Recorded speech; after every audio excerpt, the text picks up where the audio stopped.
So I'm 28 and I am back in the corporate world, but this time as an intern at this music marketing agency where I'm interning with a bunch of undergrads who not only haven't graduated college, but the youngest one is 19 and she is promoting music for this artist. And this artist is having an event at a club that is 21 and over. So she can't even get into this club. That's how young she is. And my manager is 25. His manager is my age. And for some people, this is actually their first job out of college. And I think it's not about the age or the fact that it's their first job, but it's an accumulation of things, right? The fact that I supposedly graduated from a top university, UCLA, and that I've been climbing the corporate ladder for the past 5 years of my life. I've been an intern, an analyst, an associate, and a manager. And I've worked at three pretty recognized companies, but I've just never felt like my life was going more backwards than right now. You know, even if someone's life looks perfect on paper, like they have their shit together, they know where they want to go in life, and the only steps they take ever are upwards, that's not necessarily what's happening behind the scenes. And I can attest to that because I've always been considered this high achieving person. And I'm not saying that to brag. I don't want to admit that, especially now that you know that I'm an intern at 28. But my parents have always told me that they've never had to worry about me because I put a crazy amount of pressure on myself to always be the best and do the most. And I know you don't know who I am, but you're about to. Because I think it's time that we normalize the unglamorous parts of growing up in our 20s. So, hi, welcome to the first episode of Tea Time with Janice, where I share what it's really like to grow up in my 20s. And part of that is starting over in my career. And I'm going to bring people on that I really admire to learn more about their careers, both the unglamorous and the glamorous aspects.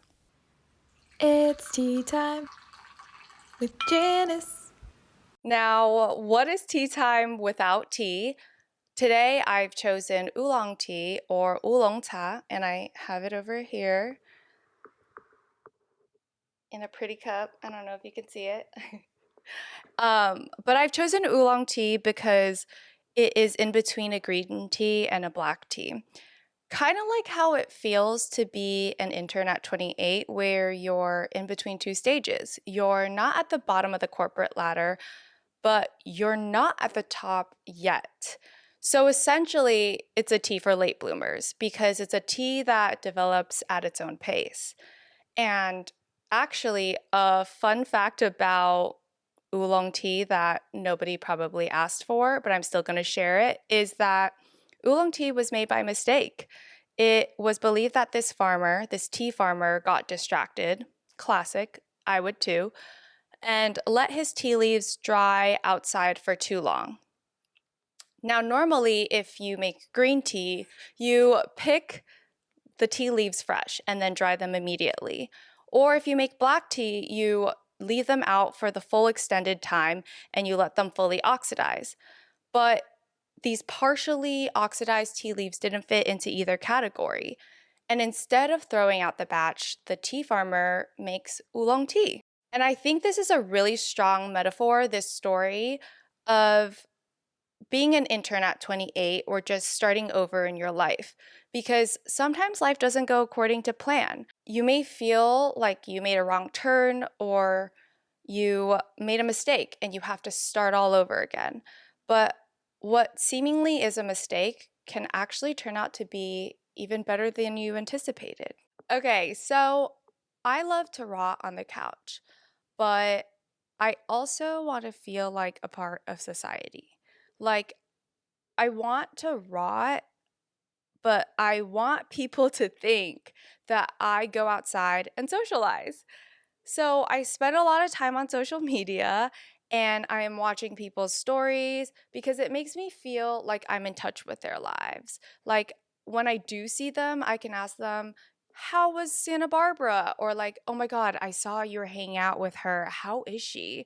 And I'm 28, so I have a lot to be keeping up with. Like, my friends are getting engaged, they're getting married, they're getting pregnant, they're giving birth. I see hard launches, I see soft launches. On match day, I see my friends become doctors from being med students. And then when I go on LinkedIn, I see that so and so has been promoted to senior director at Bain and Co.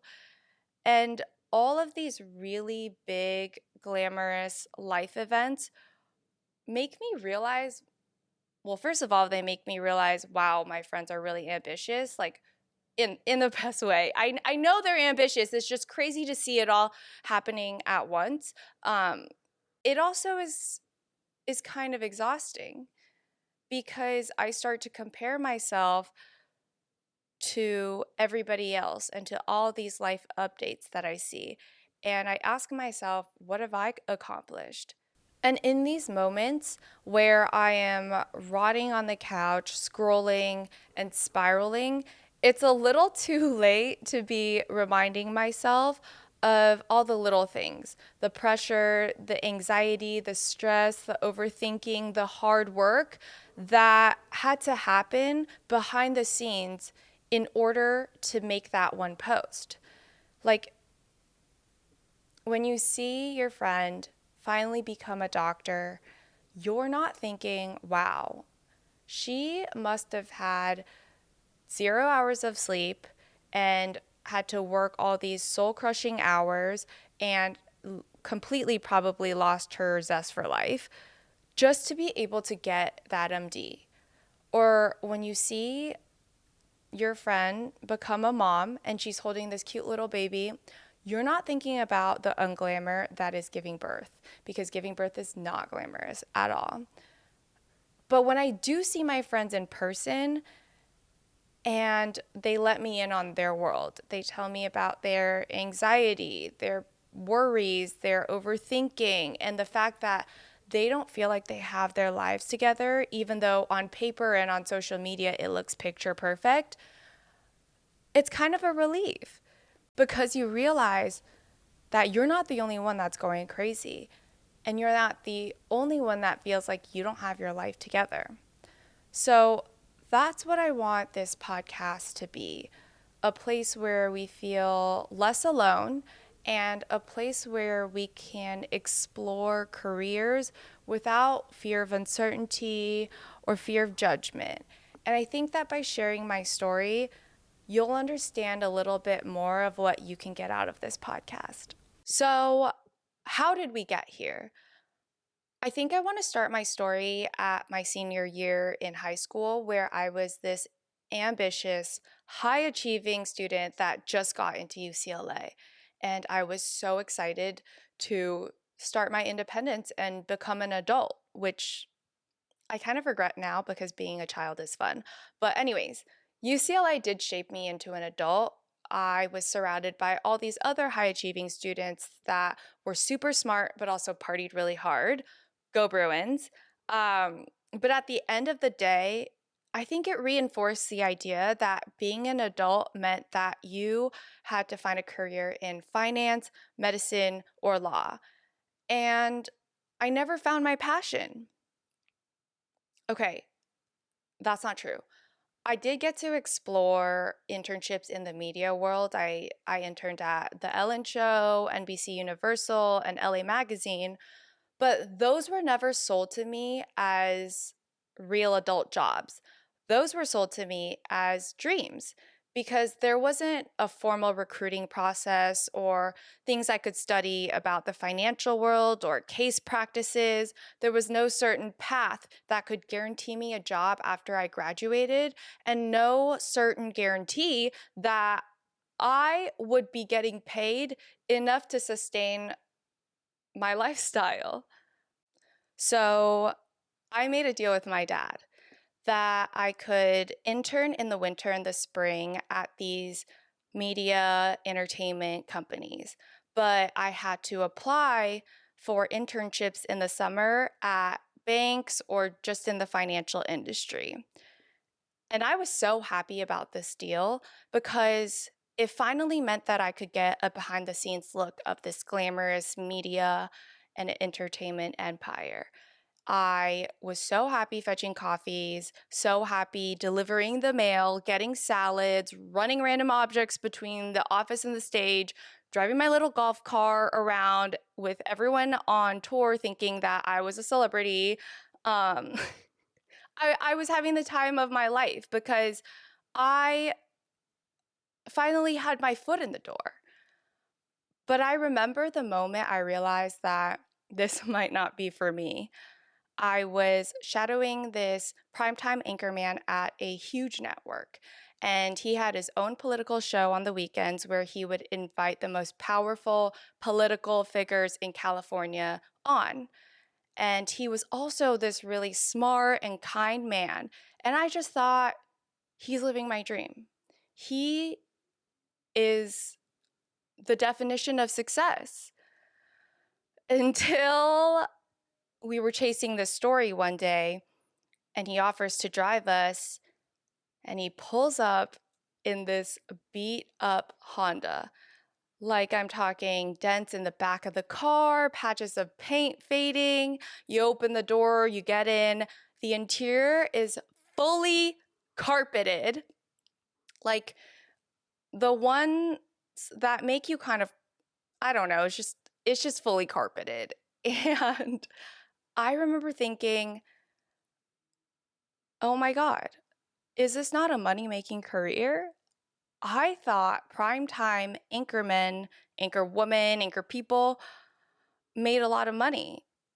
Was the glamour of being on primetime television with your own show, knowing the most powerful political figures in California, worth not being able to buy a new car or even just to fix your car at the age of 50? That's how I ended up at BNP, a French bank, interning my junior year as a G10 rate sales analyst. And if anybody wants to know what that is, it's basically a team that buys and sells financial products related to interest rates. Yeah, it's not as sexy as being an anchor woman, but I felt like at that time I would be able to afford a car with leather seats if I got the full time offer, which I did.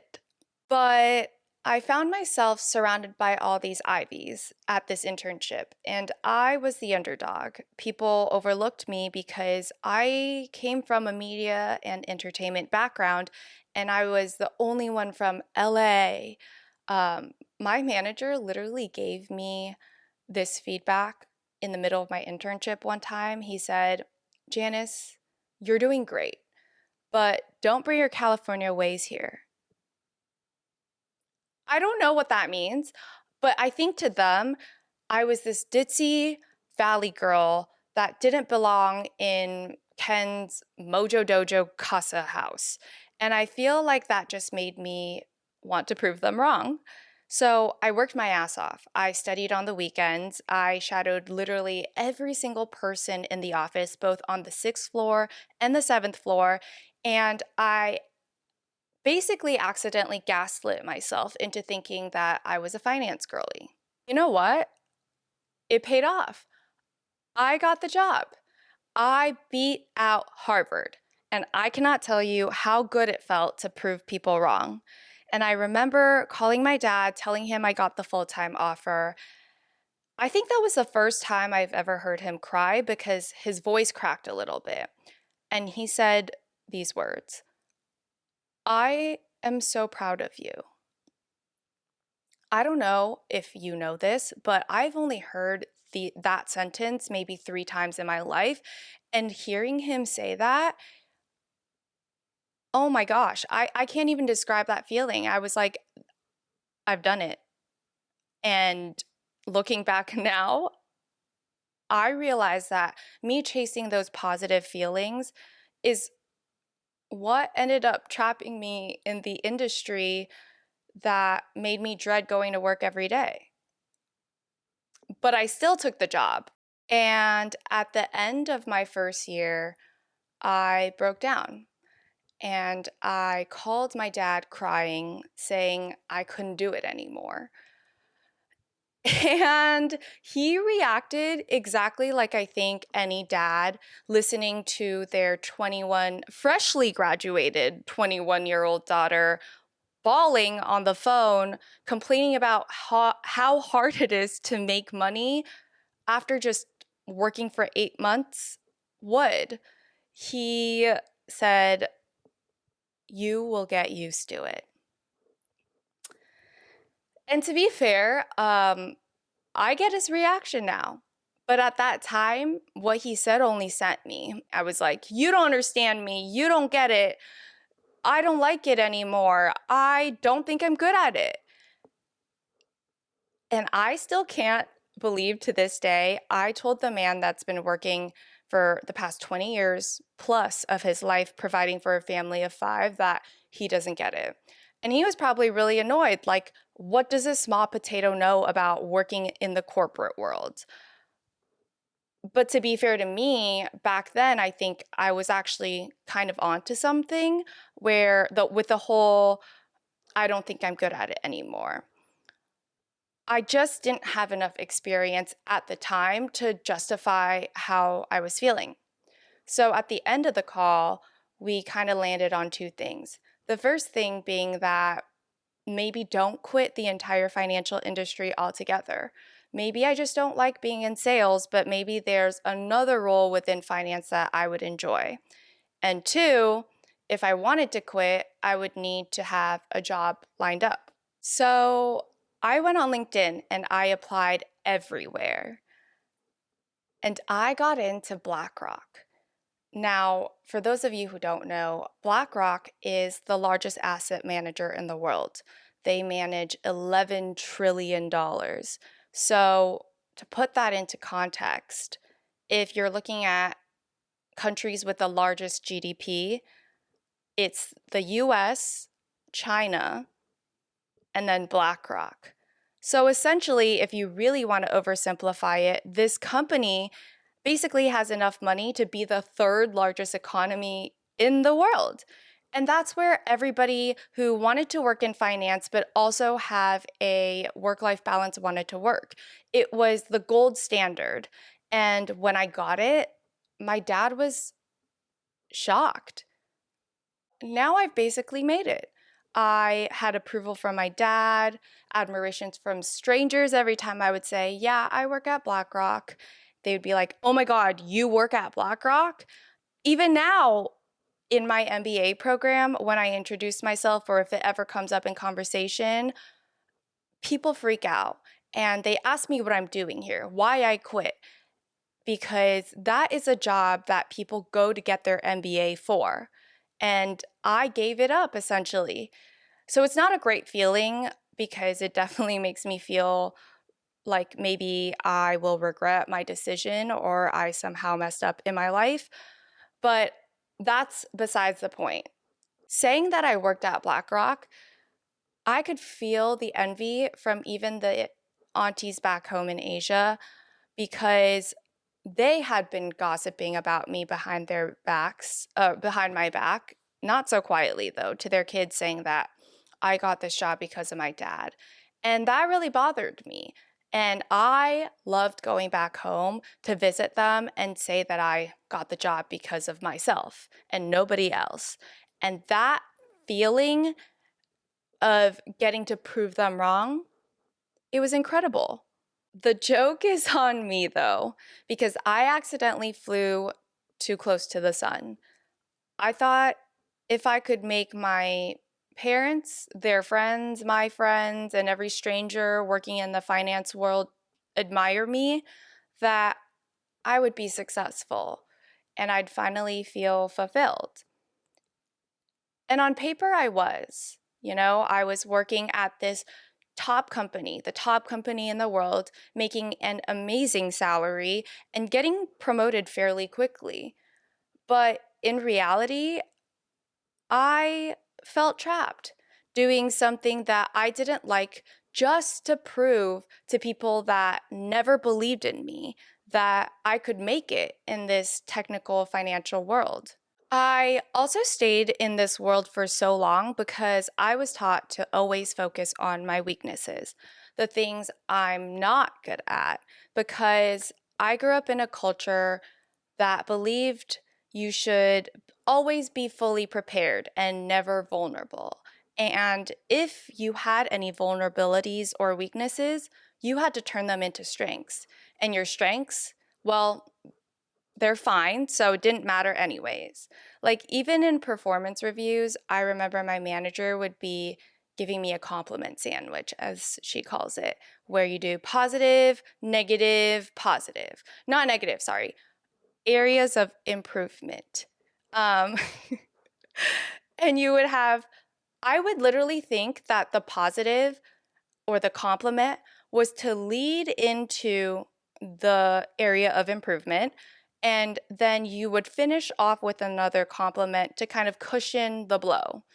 So I can't tell you one compliment I got and that I remembered, but the weakness or the area of improvement that I always got was to be more technical. And that became the sole focus of my life, to be more technical. And I convinced myself that if I wanted to be successful, I had to be perfect. And if I need to be perfect, then I need to be good at everything.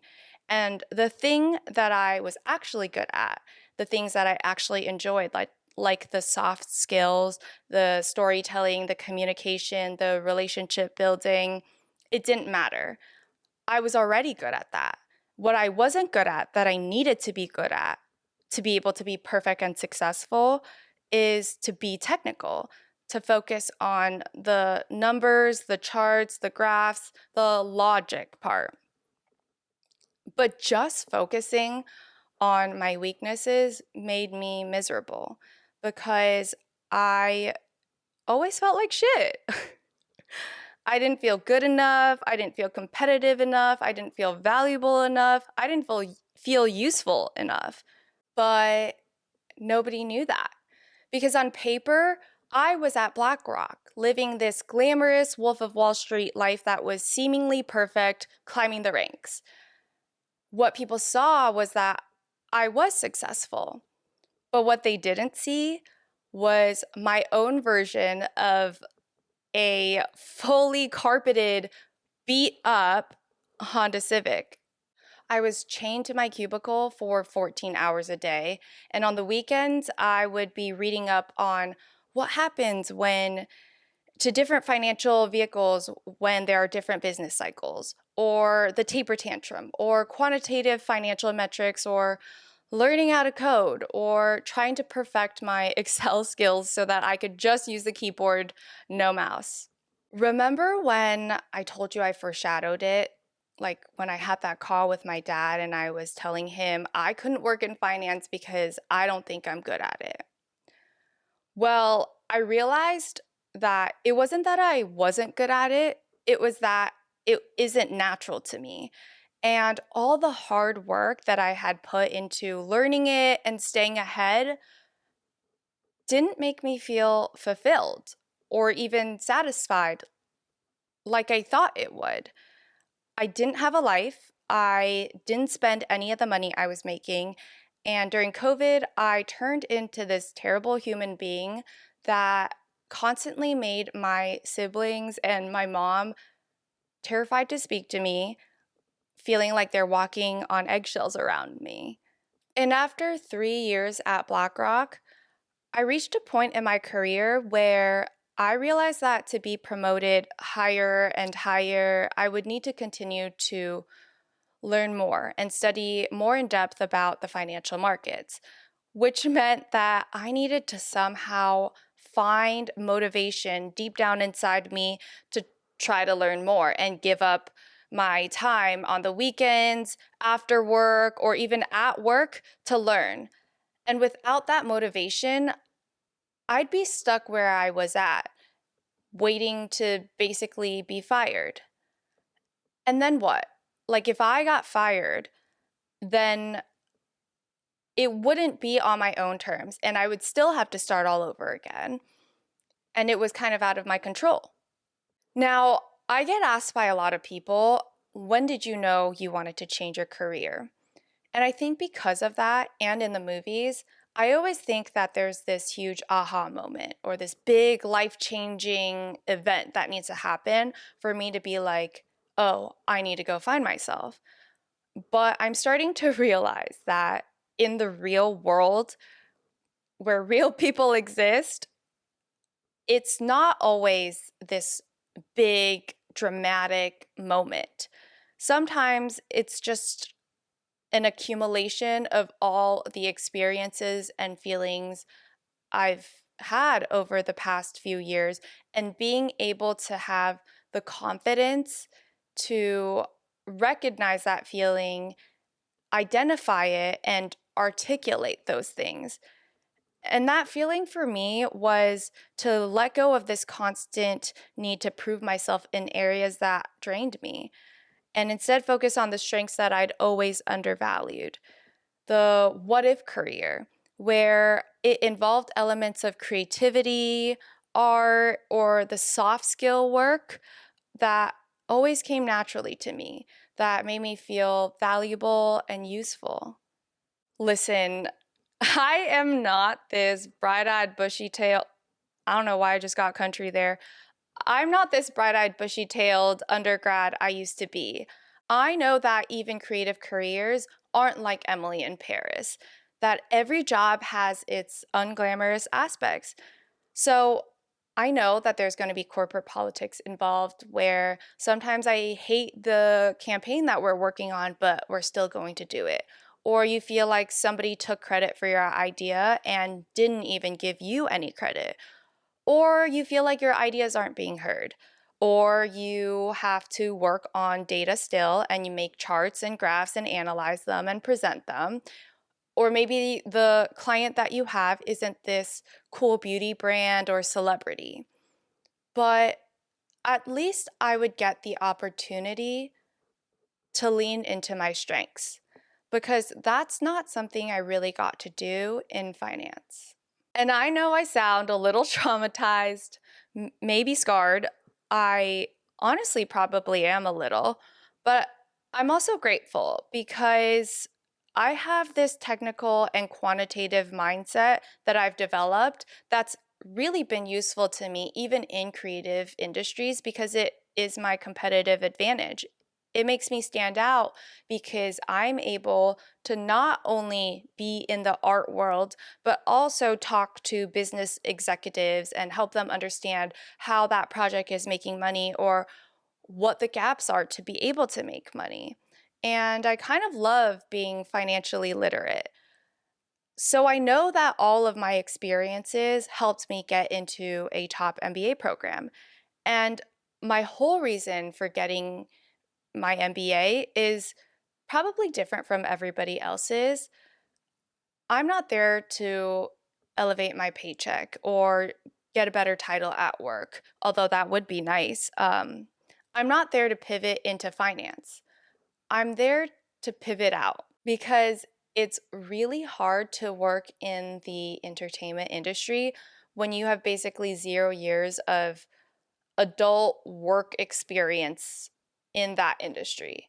And getting my MBA was to give myself some time, at least 2 years, to explore this world, the creative world. Whenever people think about starting over in a new industry, I think they think about starting from the bottom of the corporate ladder. Like when I graduate and get my MBA, I'll have to be an assistant. And if I'm an assistant after 5 years of climbing the corporate ladder to the manager title, then I would have wasted all those years of hard work. But I think that I need to start looking at it as saving myself over 40 plus years of working in an industry where I felt trapped just because I was too scared to waste the 5 years of my life starting over from the bottom. And getting my MBA is not starting from the bottom. I don't think I'm going to go back into the workforce starting from the very bottom of the corporate ladder because I need to remember my worth. Like, the one thing that I have learned about being an intern at 28 is that this time around, as an older, wiser, honestly, just straight up old intern, I have things to teach others, which makes me sound like a mom. But honestly, I kind of felt like that sometimes where I'd be consoling crying interns in the bathroom or giving them life advice on roommate problems and friendship problems. But I wasn't just giving advice to these young little babies. I was actually giving advice to someone above me, the head of partnerships. She asked me why I was getting my MBA because she was also considering it. And she asked me how I was trying to explore different careers because she, quote unquote, wasn't sure if she wanted to stay in social media and didn't know what else she wanted to do. This is the head of partnerships who has basically climbed all the way to the top and is sharing an office with the CEO. And she's asking me, the intern, the small potato, for advice and admitting that she was still trying to figure it out. So, if you're feeling stuck, unsure of where your path is leading, or you're questioning if the thing you thought was your dream job is really what you want, trust me, you're not alone. Sometimes the most honest thing you can do is pause so that you can be intentional with your next step forward. And I'm learning, I'm still reminding myself that it's okay to admit that what you thought would make you happy doesn't. And it's okay to change the course. Just because you're climbing one corporate ladder for many, many years doesn't mean that has to be the only ladder that you climb. And I think that's one of the biggest lessons that I've learned as an intern is that sometimes the only way to move forward is to start over. And during my MBA, my professors have brought on all these really cool guest speakers from all these different creative industries to talk about what the industry really looks like and how they got their job. And it's really given me a lot of courage to keep exploring. So I want to bring these creative professionals on and have very real conversations about their career path, the uncertainty that comes with working in a creative field, how they handle cultural expectations of working in a traditionally financially unstable field versus the conventional medicine, law, or finance, and what success actually looks like to them. I hope that gives you enough incentive to come back and tune into the next episode as I bring on different creative professionals from different creative careers. Thank you so much for listening to Tea Time with Janice, and I'll see you next time.